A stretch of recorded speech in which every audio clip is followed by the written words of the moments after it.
For advertisement, call 8125893028. Our Gmail maxtvtelugu@gmail.com. పెద్దలందరికీ నమస్కారం. డైరెక్ట్గా పాయింట్కి వచ్చేస్తున్నా.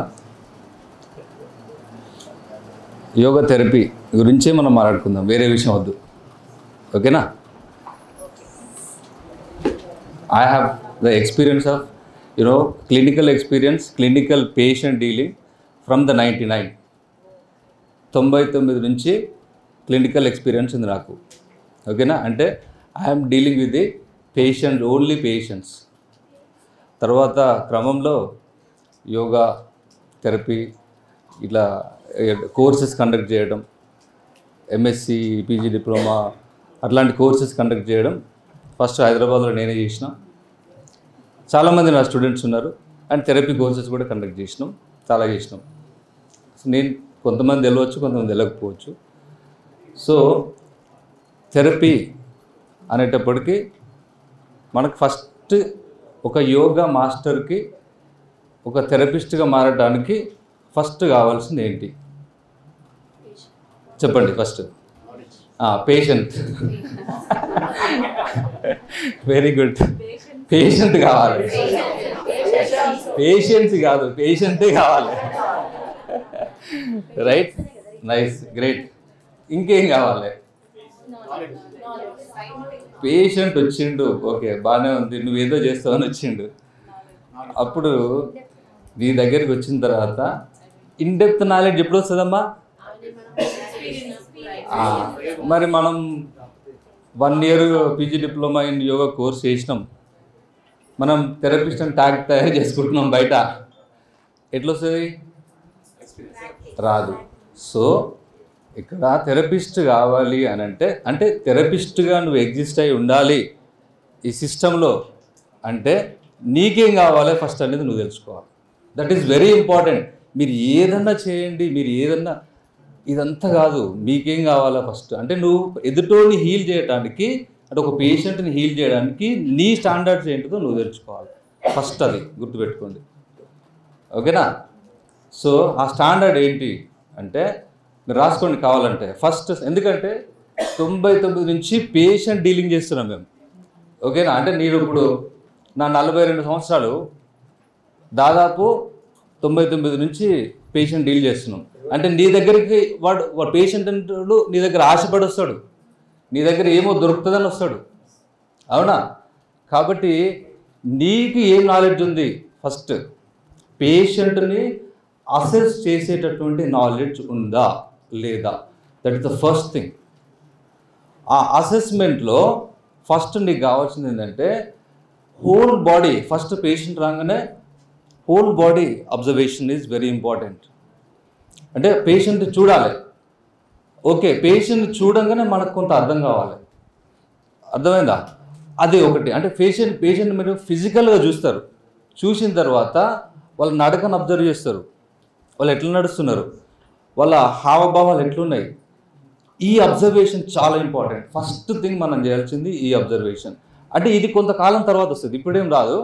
It takes time. చాలా ఒక 5-6 ఏళ్ళ తర్వాత మీకు అర్థమవుతుంటుంది. ఓకేనా? ఇది చేసిన తర్వాత మనం మీకెంత అర్థమవుతుంది. ఇప్పుడు వాళ్ళు ఏం చేస్తారు? ఎప్పటి గురించో మనం మాట్లాడుకోవద్దు, ఇప్పటి గురించే మాట్లాడుకోవాలి. ఓకేనా? ఆల్రెడీ నీ దగ్గరికి ఎక్స్రేలు పట్టుకొస్తాడు, ఎంఆర్ఐలు పట్టుకొస్తాడు, సిటీ స్కాన్ పట్టుకొస్తాడు. అవునా? రకరకాల బ్లడ్ రిపోర్ట్స్ పట్టుకొని వస్తాడు. ఇప్పుడు మరి వాటిని మీరు డాక్టర్లు కాకపోవచ్చు, కానీ వాటిని అర్థం చేసుకునే కెపాసిటీ మనకి ఉందా, ఎంతో కొంత ఉందా లేదా అనేది మనం ఫస్ట్ ఆఫ్ ఆల్ మనం తెలుసుకోవాలి. ఆ నాలెడ్జ్ని మనం పెంచుకోవాలి. ఓకేనా? అంటే మీరు ఎంఆర్ఐ చదవాలంటే రేడియాలజీ చదవాల్సిన పని లేదు. అంటే ఓకేనా? బ్లడ్ రిపోర్ట్ చదవాలంటే మైక్రోబయాలజీ చదవాల్సిన పని లేదు. మినిమం నాలెడ్జ్, అర్థమైనా? మినిమం నాలెడ్జ్ని పెంచుకోవాలి. That is very very important. ఇప్పుడు జరిగేది చెప్తాను నేను, ఎప్పుడో జరిగేది చెప్తలేను, గుర్తుపెట్టుకోండి.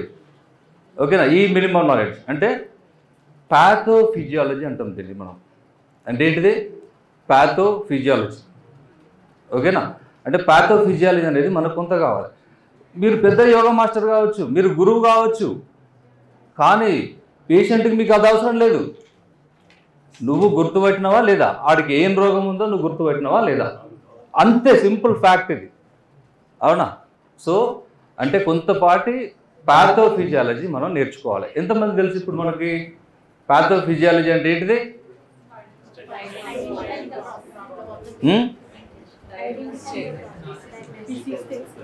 డిసీజ్ని డయాగ్నోసిస్ చేసేటటువంటి మెథడ్స్లో ఇది ఒక ప్యాథోఫిజియాలజీ అనేది ఒక విధానం.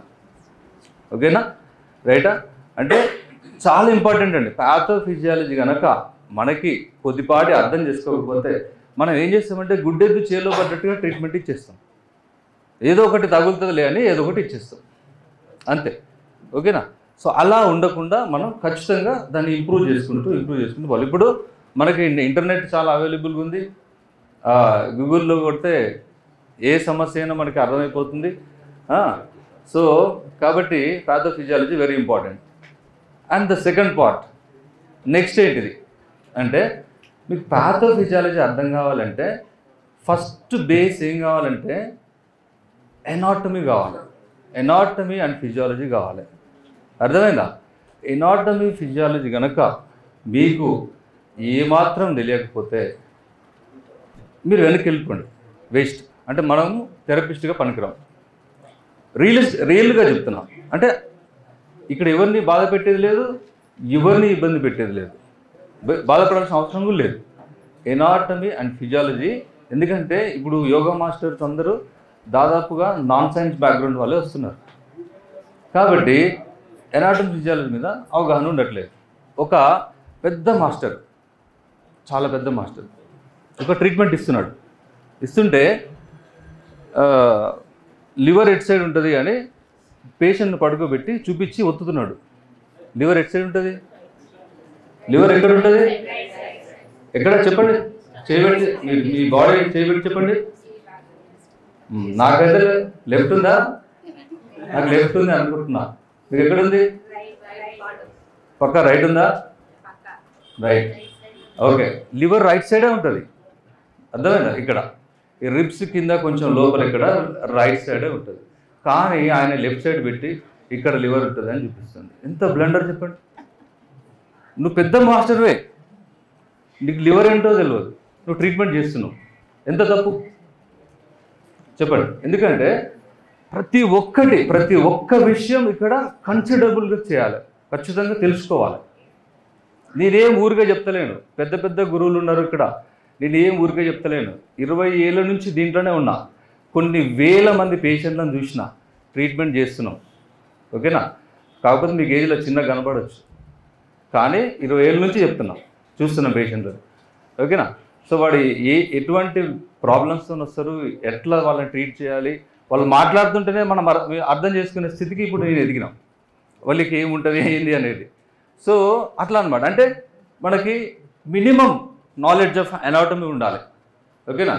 సో ప్యాంక్రియాస్ ఎక్కడ ఉంటుంది అని చెప్తే ఎక్కడ ఉంటుందని తెలియాలి.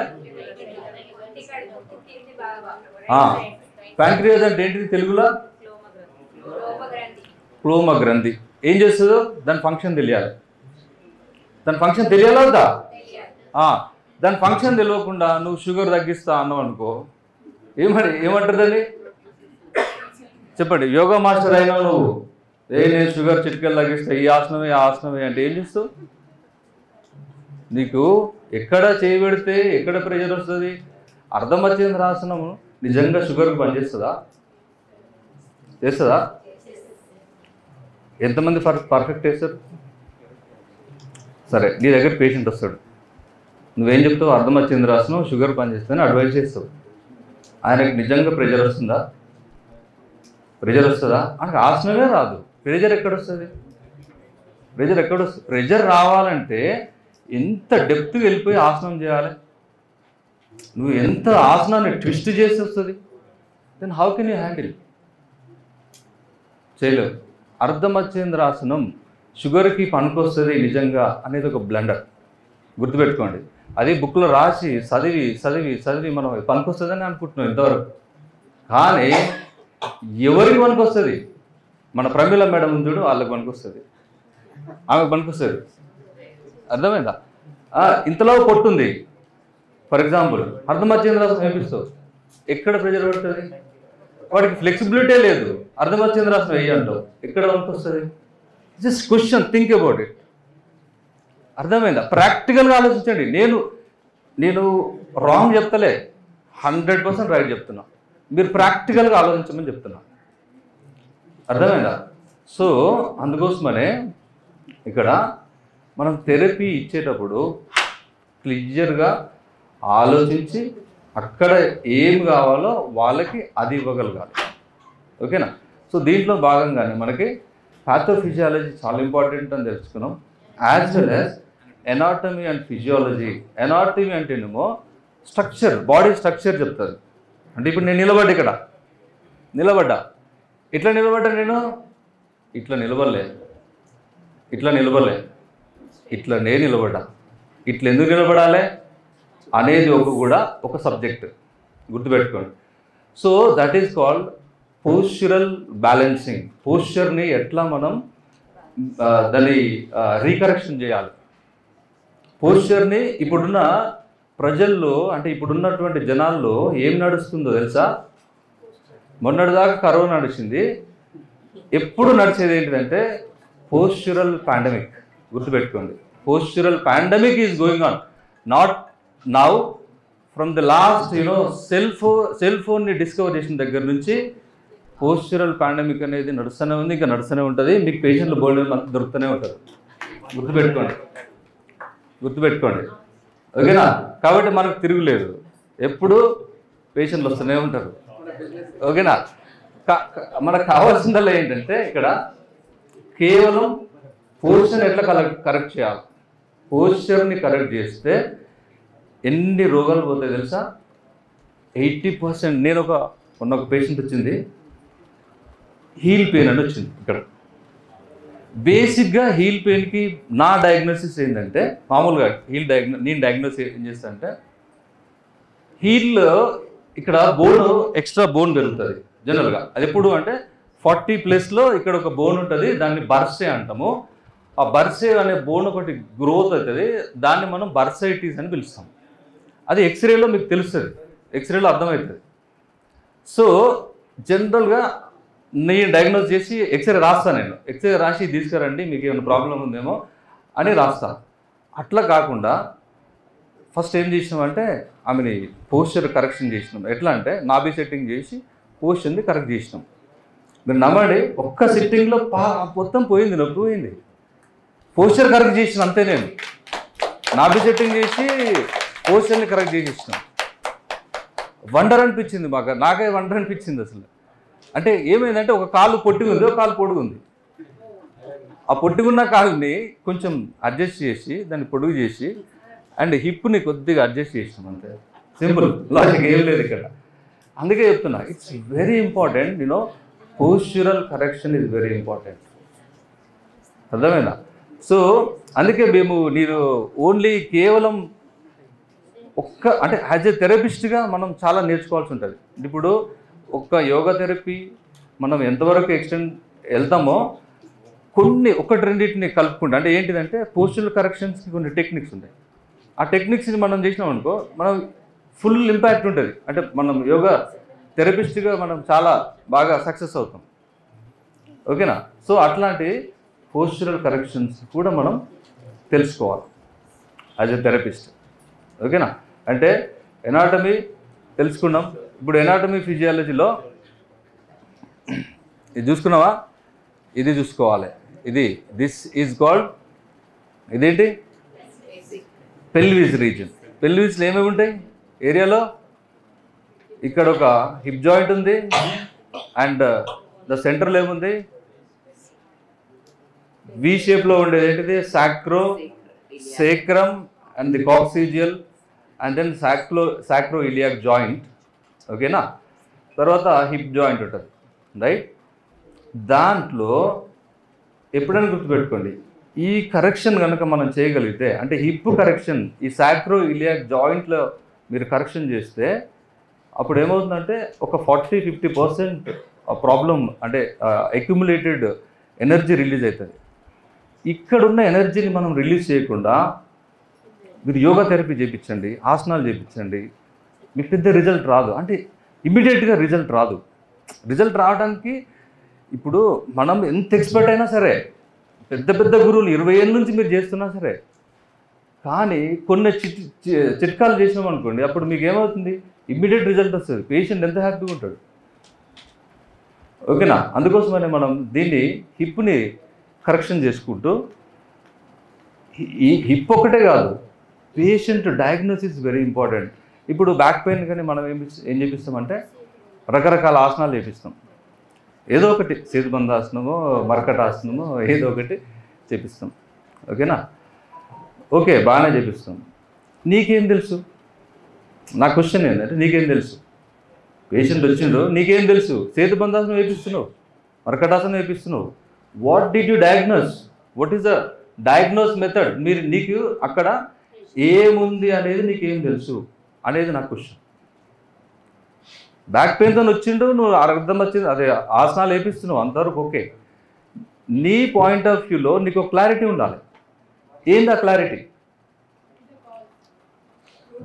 రూట్ కాజ్ ఏంటి అనేది నీకు తెలియాలి. అది లంబోసాక్రల్ రీజన్లో పెయిన్ ఉందా? ఓన్లీ లంబార్లోనే పెయిన్ ఉందా? లంబార్లో పెయిన్ ఉంటే ఏ ఆసనం వేపిస్తాం?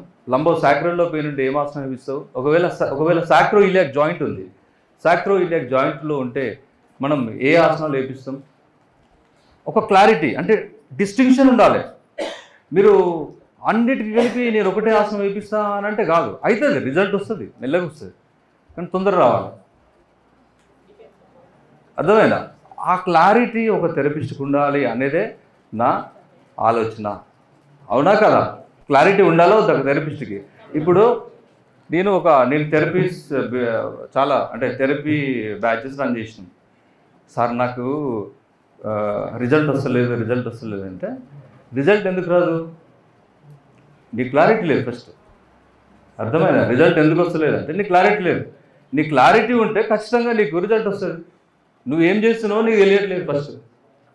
అందుకని ఏంటి అంటే నీ డయాగ్నోసిస్ ఏంటి అనేది చాలా చాలా ఇంపార్టెంట్. నేనేం చెప్పినట్టు ఇప్పుడు ఒకటి, మీ డయాగ్నోసిస్ కరెక్ట్గా ఉండాలి.